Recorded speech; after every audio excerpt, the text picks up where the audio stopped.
Fast forward to 1964. We're on Vandenberg Air Force Base in California. A classified program is taking place called Atlas, testing dummy nuclear warheads being launched from intercontinental ballistic missiles. A photo instrumentation specialist, Lieutenant Bob Jacobs, was tasked with capturing the launch of 2 missiles from 100 miles north of Vandenberg at Big Sur. A giant 18-wheel truck came trucking up this Forest Service road and brought this enormous catadioptric telescope with a focal length of about 2,000 inches. The normal length on a 35 millimeter camera is 2 inches, so you can imagine how big the image would be in a 2,000 inch lens. So I said, wow, this is neat. And the guy who had built this thing was named Walt Manning, Dr. Walt Manning at Boston University. Anyway, we got the telescope all set up and we were ready to go, and Major Mansman called and he said, tomorrow morning at 0600, get ready because we're launching an Atlas missile and we want you to photograph that with the big BU telescope. I went, okay. So at 0600, we were up and ready to go, and an Atlas missile popped up through the ground fog that was covering the whole coastline all the way down there. It was beautiful.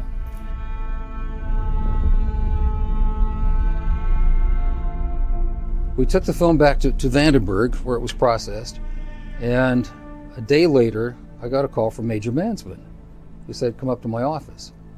So I went to his office, and he said there was a movie screen set up and a 16 millimeter projector, and there was Major Mansman, and as I recall, 2 guys in gray suits.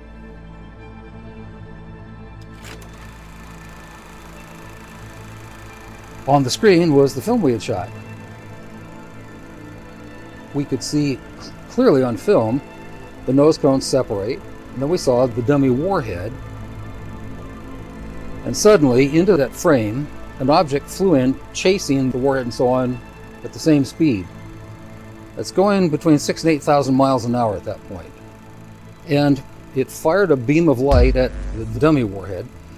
The object flew up like this, shot another beam of light at the dummy warhead, went around like this, shot another beam of light at it, went down like this, shot a beam of light like this, and then flew out the same way it had come in. At which time, the dummy warhead did this and fell out of the frame. Florenz Mansman analyzed the film frame by frame with a magnifier, what's called a loop magnifier. And he's on record by the mid-'80s, he was writing to Jacobs in private letters saying, what I saw with the magnifier was a disc-shaped object with a dome. And before each of the 4 flashes of light were observed, the whole disc pivoted, flashed the light, pivoted back, and then pivoted again for the next flash. The lights came on, and Major Mansman said to me, were you guys screwing around up there? And I said, no, sir. And he said, what was that? And I said, it looks like we got a UFO. And he said, Lieutenant Jacobs, you are never to speak of this again. It never happened. The 2 guys in the gray suits stood behind him looking at me. He said, do I make myself clear? I said, yes, sir. What else are you going to say to the major in charge of you? So who were these mysterious men in suits? Mansman said they were CIA, and they confiscated the film, not a higher Air Force office. CIA confiscated the film. Didn't they delete your records from the government as well? People denied that you worked at Vandenberg. Is that right? They denied there was ever a Robert Jacobs in the Air Force. And in another inquiry, they denied there was ever a Robert Jacobs at Vandenberg Air Force Base. Then they denied there was ever anybody named Robert Jacobs in charge of the 1369th Photographic Union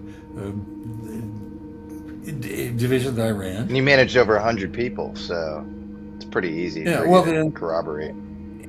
Yeah, I had 134 guys working for me, Yeah. and I had two friends from college who were my commanding people. And I also have something called a DD-14, and I have records here. My officer efficiency reports are in there. I can't get rid of stuff. My wife keeps saying, clear that shit out of the file cabinet over there, Bob.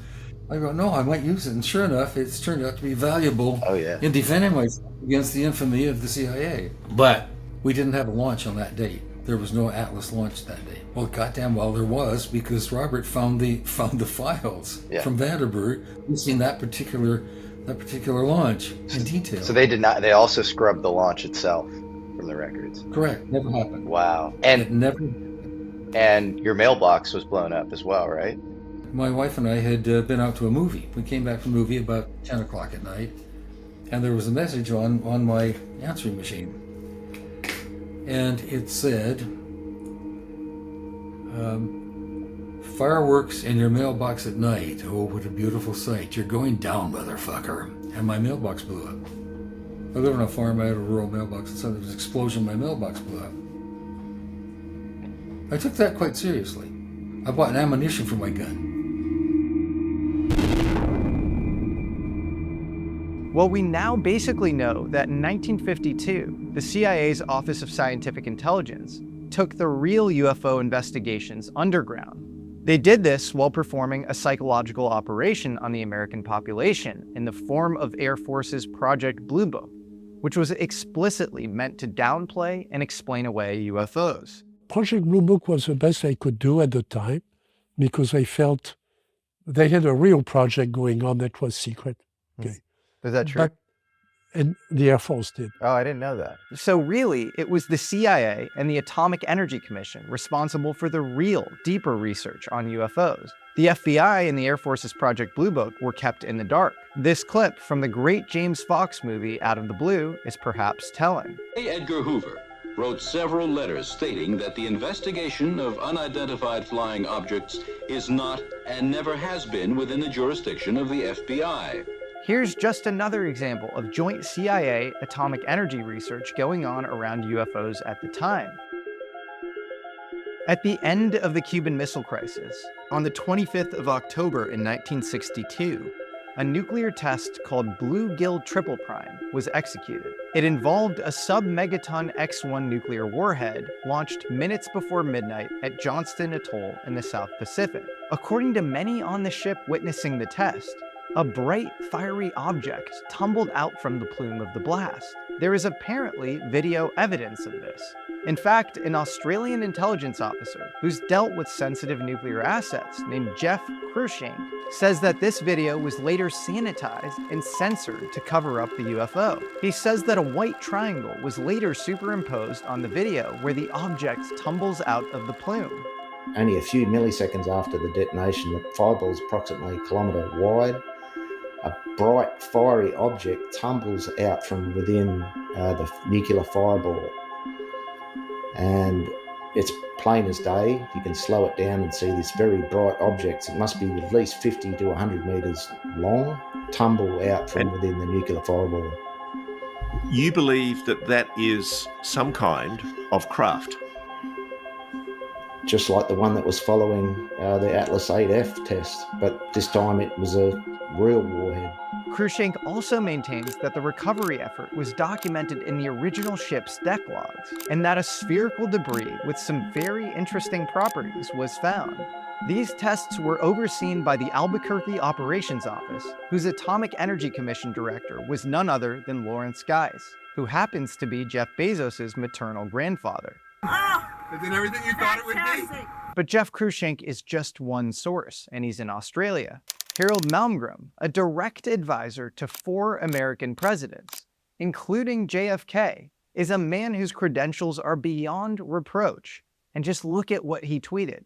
Am now reconstructing my personal interactions with Los Alamos, Lawrence Guys, Bluegill ICBM interception tests, 1961-62, and JFK visit to Los Alamos, November 1962. So it sounds like JFK might have gotten into UFOs in November of 1962. All of this might explain this letter of admittedly controversial provenance that was supposedly FOIA'd in 2005. It's from JFK, but it's dated November 12, 1963, just 10 days before his death.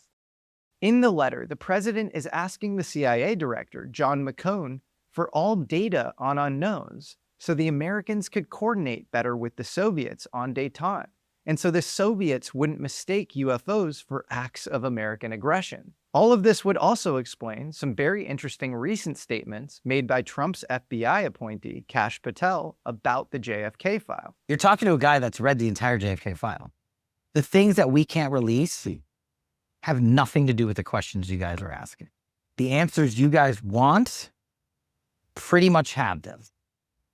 There's very minimal stuff that can't be seen from things that you wouldn't even think are related to.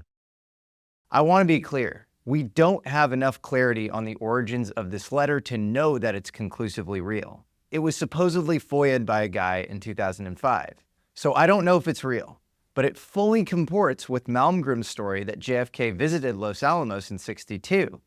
It also makes sense in the context of JFK's détente efforts with Russia. John Greenwald has done some good work investigating this document and has found some anomalies in it. If any other researchers can either prove it to be a forgery or real, that would be extremely helpful and revelatory. So have at it. But I digress. Let's move away from speculation and get back to the abundance of overwhelming hard facts around the widespread UFO nuclear link.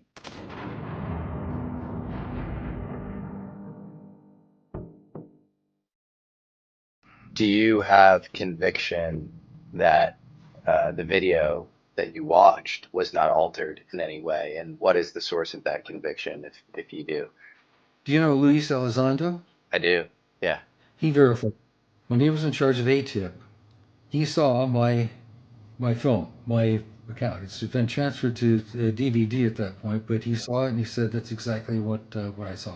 We saw the video, and we had it. That's crazy, because that's what I was going to ask you. He said, he was like, I think Lou has seen the video. So you've seen the video. Yeah. So you know this is a real thing. Yeah. Oh my God. Is the video, do you still have the video, or? I don't have it. It was in Pentagon with all my other files when the Pentagon said they deleted everything. Of course, we know they really didn't, because Really? after the, oh yeah. Oh yeah. Oh my God. I know where everything is. And then when I talked to a buddy of mine, apparently somebody went in and they cleaned everything out. But what they don't realize is that there's backups in a whole lot of places at that Pentagon. Oh, okay. So the problem is, if I say it right now, they'll go and mysteriously a bunch of people's computers will wind up disappearing tomorrow. So I'm just going to wait until the right time. And, that stuff is alive and well. I just wanted to put enough out there, touch on all the most sensitive parts, but I don't want to overly disclose because it's not my job. Someone told me that Dave Grush was aware of the film. And when he was on the task force, he had a colleague check a military archive to see if they could find any confirmation of the Big Sur incident. According to Dave, this person did indeed find radar data confirming that an anomalous aerial object paced the warhead. I think that's about all I can say publicly at this point.